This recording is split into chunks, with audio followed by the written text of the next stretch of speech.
IPL 2026ರಲ್ಲಿ ಭಾನುವಾರ ನಡೆದ 38ನೇ ಪಂದ್ಯ ರಣರೋಚಕವಾಗಿತ್ತು. ಏಕಾನ ಕ್ರೀಡಾಂಗಣ ಈ ಸೀಸನ್ನ ಮೊದಲ ಸೂಪರ್ ಓವರ್ ಪಂದ್ಯಕ್ಕೆ ಸಾಕ್ಷಿಯಾಯಿತು. ಲಕ್ನೋ ಸೂಪರ್ ಜೈಂಟ್ಸ್ ವಿರುದ್ಧದ ಪಂದ್ಯದಲ್ಲಿ ಕೆಕೆಆರ್ ಗೆದ್ದು ಬೀಗಿತು. ಈ ಪಂದ್ಯದಲ್ಲಿ ಮಿಂಚಿನ ಪ್ರದರ್ಶನ ನೀಡಿದ್ದು ರಿಂಕು ಸಿಂಗ್ ಬ್ಯಾಟಿಂಗ್ನಲ್ಲಿ ಅದ್ಭುತ ಆಟವಾಡಿ ಮೈದಾನದಲ್ಲಿ ಸೂಪರ್ ಮ್ಯಾನ್ನಂತೆ ಕಾಣಿಸಿಕೊಂಡ ರಿಂಕು ಪಂದ್ಯಶ್ರೇಷ್ಠ ಕೂಡ ತಮ್ಮದಾಗಿಸಿಕೊಂಡರು.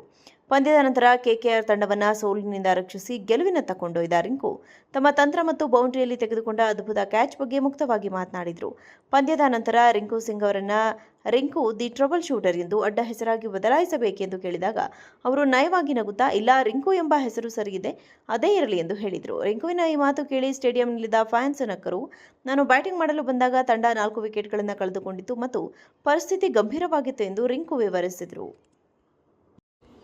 ಐಪಿಎಲ್ 2026ರಲ್ಲಿ ಭಾನುವಾರ ನಡೆದ 38ನೇ ಪಂದ್ಯ ರಣರೋಚಕವಾಗಿತ್ತು. ಏಕಾನ ಕ್ರೀಡಾಂಗಣ ಈ ಸೀಸನ್ನ ಮೊದಲ ಸೂಪರ್ ಓವರ್ ಪಂದ್ಯಕ್ಕೆ ಸಾಕ್ಷಿಯಾಯಿತು. ಲಕ್ನೋ ಸೂಪರ್ ಜೈಂಟ್ಸ್ ವಿರುದ್ಧದ ಪಂದ್ಯದಲ್ಲಿ ಕೆಕೆಆರ್ ಗೆದ್ದು ಬೀಗಿತು. ಈ ಪಂದ್ಯದಲ್ಲಿ ಮಿಂಚಿನ ಪ್ರದರ್ಶನ ನೀಡಿದ್ದು ರಿಂಕು ಸಿಂಗ್ ಬ್ಯಾಟಿಂಗ್ನಲ್ಲಿ ಅದ್ಭುತ ಆಟವಾಡಿ ಮೈದಾನದಲ್ಲಿ ಸೂಪರ್ ಮ್ಯಾನ್ನಂತೆ ಕಾಣಿಸಿಕೊಂಡ ರಿಂಕು ಪಂದ್ಯಶ್ರೇಷ್ಠ ಕೂಡ ತಮ್ಮದಾಗಿಸಿಕೊಂಡರು. ಪಂದ್ಯದ ನಂತರ ಕೆಕೆಆರ್ ತಂಡವನ್ನು ಸೋಲಿನಿಂದ ರಕ್ಷಿಸಿ ಗೆಲುವಿನತ್ತ ಕೊಂಡೊಯ್ದ ರಿಂಕು ತಮ್ಮ ತಂತ್ರ ಮತ್ತು ಬೌಂಡ್ರಿಯಲ್ಲಿ ತೆಗೆದುಕೊಂಡ ಅದ್ಭುತ ಕ್ಯಾಚ್ ಬಗ್ಗೆ ಮುಕ್ತವಾಗಿ ಮಾತನಾಡಿದರು. ಪಂದ್ಯದ ನಂತರ ರಿಂಕು ಸಿಂಗ್ ಅವರನ್ನ ರಿಂಕು ದಿ ಟ್ರಬಲ್ ಶೂಟರ್ ಎಂದು ಅಡ್ಡ ಹೆಸರಾಗಿ ಬದಲಾಯಿಸಬೇಕೆಂದು ಕೇಳಿದಾಗ ಅವರು ನಯವಾಗಿ ನಗುತ್ತಾ, ಇಲ್ಲ, ರಿಂಕು ಎಂಬ ಹೆಸರು ಸರಿಯಿದೆ, ಅದೇ ಇರಲಿ ಎಂದು ಹೇಳಿದರು. ರಿಂಕುವಿನ ಈ ಮಾತು ಕೇಳಿ ಸ್ಟೇಡಿಯಂನಲ್ಲಿದ್ದ ಫ್ಯಾನ್ಸ್ ನಕ್ಕರು. ನಾನು ಬ್ಯಾಟಿಂಗ್ ಮಾಡಲು ಬಂದಾಗ ತಂಡ 4 ವಿಕೆಟ್ಗಳನ್ನು ಕಳೆದುಕೊಂಡಿತ್ತು ಮತ್ತು ಪರಿಸ್ಥಿತಿ ಗಂಭೀರವಾಗಿತ್ತು ಎಂದು ರಿಂಕು ವಿವರಿಸಿದರು. ಐಪಿಎಲ್ 2026ರಲ್ಲಿ ಭಾನುವಾರ ನಡೆದ 38ನೇ ಪಂದ್ಯ ರಣರೋಚಕವಾಗಿತ್ತು. ಏಕಾನ ಕ್ರೀಡಾಂಗಣ ಈ ಸೀಸನ್ನ ಮೊದಲ ಸೂಪರ್ ಓವರ್ ಪಂದ್ಯಕ್ಕೆ ಸಾಕ್ಷಿಯಾಯಿತು. ಲಕ್ನೋ ಸೂಪರ್ ಜೈಂಟ್ಸ್ ವಿರುದ್ಧದ ಪಂದ್ಯದಲ್ಲಿ ಕೆಕೆಆರ್ ಗೆದ್ದು ಬೀಗಿತು. ಈ ಪಂದ್ಯದಲ್ಲಿ ಮಿಂಚಿನ ಪ್ರದರ್ಶನ ನೀಡಿದ್ದು ರಿಂಕು ಸಿಂಗ್ ಬ್ಯಾಟಿಂಗ್ನಲ್ಲಿ ಅದ್ಭುತ ಆಟವಾಡಿ ಮೈದಾನದಲ್ಲಿ ಸೂಪರ್ ಮ್ಯಾನ್ನಂತೆ ಕಾಣಿಸಿಕೊಂಡ ರಿಂಕು ಪಂದ್ಯಶ್ರೇಷ್ಠ ಕೂಡ ತಮ್ಮದಾಗಿಸಿಕೊಂಡರು.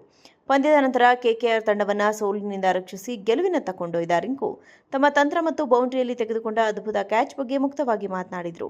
ಪಂದ್ಯದ ನಂತರ ರಿಂಕು ಸಿಂಗ್ ಅವರನ್ನ ರಿಂಕು ದಿ ಟ್ರಬಲ್ ಶೂಟರ್ ಎಂದು ಅಡ್ಡ ಹೆಸರಾಗಿ ಬದಲಾಯಿಸಬೇಕೆಂದು ಕೇಳಿದಾಗ ಅವರು ನಯವಾಗಿ ನಗುತ್ತಾ, ಇಲ್ಲ, ರಿಂಕು ಎಂಬ ಹೆಸರು ಸರಿಯಿದೆ, ಅದೇ ಇರಲಿ ಎಂದು ಹೇಳಿದರು. ರಿಂಕುವಿನ ಈ ಮಾತು ಕೇಳಿ ಸ್ಟೇಡಿಯಂನಲ್ಲಿದ್ದ ಫ್ಯಾನ್ಸ್ ನಕ್ಕರು.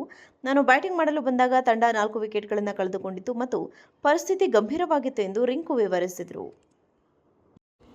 ಐಪಿಎಲ್ 2026ರಲ್ಲಿ ಭಾನುವಾರ ನಡೆದ 38ನೇ ಪಂದ್ಯ ರಣರೋಚಕವಾಗಿತ್ತು. ಏಕಾನ ಕ್ರೀಡಾಂಗಣ ಈ ಸೀಸನ್ನ ಮೊದಲ ಸೂಪರ್ ಓವರ್ ಪಂದ್ಯಕ್ಕೆ ಸಾಕ್ಷಿಯಾಯಿತು.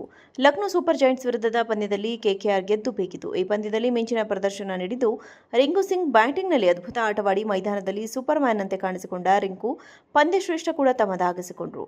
ಪಂದ್ಯದ ನಂತರ ಕೆಕೆಆರ್ ತಂಡವನ್ನು ಸೋಲಿನಿಂದ ರಕ್ಷಿಸಿ ಗೆಲುವಿನತ್ತ ಕೊಂಡೊಯ್ದ ರಿಂಕು ತಮ್ಮ ತಂತ್ರ ಮತ್ತು ಬೌಂಡ್ರಿಯಲ್ಲಿ ತೆಗೆದುಕೊಂಡ ಅದ್ಭುತ ಕ್ಯಾಚ್ ಬಗ್ಗೆ ಮುಕ್ತವಾಗಿ ಮಾತನಾಡಿದರು.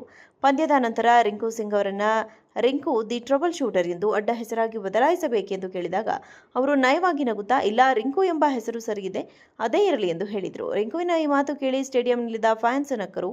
ನಾನು ಬ್ಯಾಟಿಂಗ್ ಮಾಡಲು ಬಂದಾಗ ತಂಡ 4 ವಿಕೆಟ್ಗಳನ್ನು ಕಳೆದುಕೊಂಡಿತ್ತು ಮತ್ತು ಪರಿಸ್ಥಿತಿ ಗಂಭೀರವಾಗಿತ್ತು ಎಂದು ರಿಂಕು ವಿವರಿಸಿದರು.